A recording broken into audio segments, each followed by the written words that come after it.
Ma'am पहले जो हमने देखा कनाडा ने एक एडवाइजरी इशू की जो भी इंडिया में कनेडियन रह रहे हैं उनको लेकर। अब इसके बाद इंडिया ने एक एडवाइजरी जारी की है जो कनाडा में इंडियंस रह रहे हैं उनको लेकर, चाहे स्टूडेंट्स हैं, सिटीजन्स हैं, अपनी सेफ्टी को लेकर और तमाम चीज़ों को लेकर। क्या लग रहा है ये एडवाइजरी को लेकर?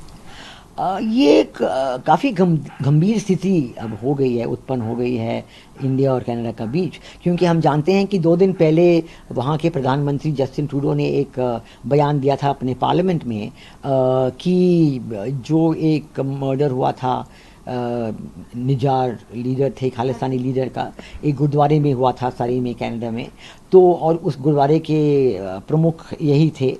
तो उस हादसा को लेके उन्होंने ये कहा कि हमने ये किया, सोचा है कि ये भारत देश के किसी लोगों ने किया है और इसलिए हम उनके डिप्लोमेट को, सीनियर डिप्लोमेट को एक्सपेल कर रहे हैं।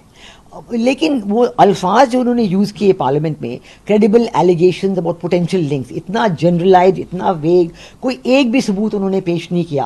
और ये कहा भी नहीं कि उनके जो इन्वेस्टिगेटिंग एजेंसीज हैं उनके पास कोई सबूत है या कोई एफआईआर दर्ज हुआ हो। तो बिना किसी सबूत के, बिना किसी एविडेंस के, ना तो कोई सस्पेक्ट्स नेम हुए हैं, ना ही तो कोई एफआईआर दर्ज हुआ है, ये कहना बिल्कुल गलत बात है। क्योंकि कोई भी किसी भी देश में एविडेंस के बिना, पुलिस फोर्सेस के एविडेंस हो या कोई एफआईआर दर्ज किया हो, उसकी दौरान कुछ एविडेंस दिया जाता है, ये सब के बिना उन्होंने किया। तो हमारी सरकार ने भी एक्शन लिया। उन्होंने हमारी सरकार ने, विदेश मंत्रालय ने कनेडियन हाई कमिश्नर को बुलाया और उनको कहा कि आपके सीनियर डिप्लोमेट को हम एक्सपेल कर रहे हैं और ये जो आपने कहा ये बिल्कुल गलत है, absurd है, मोटिवेटेड है, आपके पास कोई सबूत नहीं है और हम ऐसा बिल्कुल कभी कुछ करते नहीं हैं।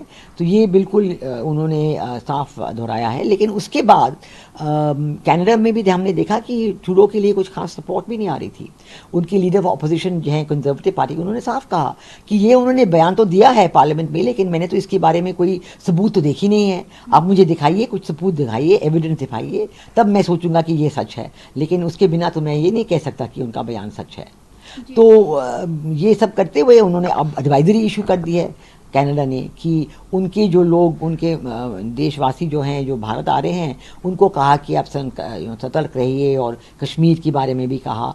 तो हमने भी ऐसी एडवाइजरी इशू कर दी और हमारी एडवाइजरी तो बल्कि बिल्कुल सही एडवाइजरी है। क्योंकि आपको पता होगा कि जब प्रधानमंत्री मोदी ने जस्टिन ट्रूडो के साथ मीटिंग की थी दिल्ली में G20 समिट के दौरान, तो तब उन्होंने ये सब चीज़ें बताई थी, बड़े कड़े मुख से बताई थी उनको, जस्टिन ट्रूडो को, कि आपके जो खालिस्तानी ग्रुप्स हैं वो सेपरेटिस्ट हैं, एक्सट्रीमिस्ट हैं, सेसेशनिस्ट हैं और वो हिंदू टेम्पल्स पे अटैक कर रहे हैं, वो हिंदू टेम्पल्स पे ग्राफिटी सब अनशन लिख रहे हैं।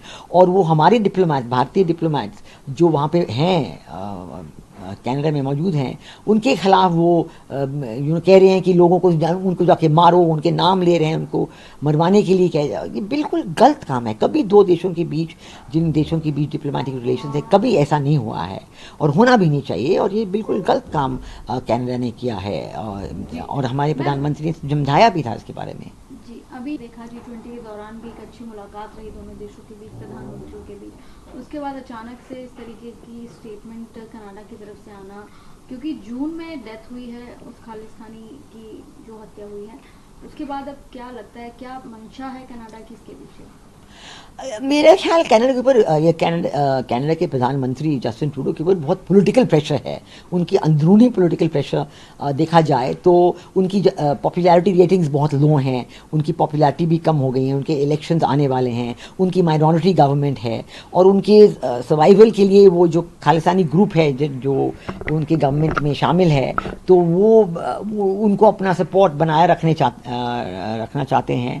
तो इसलिए इन वजहों से वो ऐसा बयान कर रहे हैं और वो कनाडा में ही पॉपुलर नहीं है। हमारे former chief minister Amarinder Singh ने भी कहा है कि ये बिल्कुल नामुमकिन है कि भारत ने कभी ऐसा कुछ काम किया हो, क्योंकि ये जो हुआ है, जून में हादसा हुआ है, ये उनकी अंदरूनी मामला है, जो मतलब गुरुद्वारे में कुछ डिफरेंसेस थे और इसकी वजह से हुआ है। और ज़रूर उनको खबर आती होगी क्योंकि उनके संपर्क, पंजाब के लोग जो कनाडा में रहते हैं उनका संपर्क उनके साथ है, तो वो जानते हैं कि वहाँ पे क्या हो रहा है। तो इसलिए वो, मतलब मैं कह रही हूँ कि ये काम जो है ये बिल्कुल एक गलत काम है और हमने कड़ा और सही जवाब दिया है। जी, होते हुए देख रहे हैं। और जैसे एडवाइजरी कनाडा की तरफ से आ रही है, भारत की तरफ से भी एडवाइजरी जारी की जा रही है, लेकिन बड़ी संख्या में कनाडा में भारतीय रहते हैं, खासतौर पर पंजाब की अगर हम बात करें, क्या असर पड़ सकता है आगे आने वाले समय में? हाँ, बिल्कुल बिल्कुल ये तो हमारा बहुत ही बड़ा फ़िक्र है कि उनके कम्फ़र्ट के ऊपर, उनके रहने-सहने के ऊपर ज़रूर बुरा असर पड़ सकता है, क्योंकि अगर वहाँ पे जो खालिस्तानी इतने लोग हैं कि कई ग्रुप्स हैं, एक ग्रुप नहीं है, कई ग्रुप हैं, और किसी भी अपने सर में ले लिया कि इसको चलो हम कुछ करें,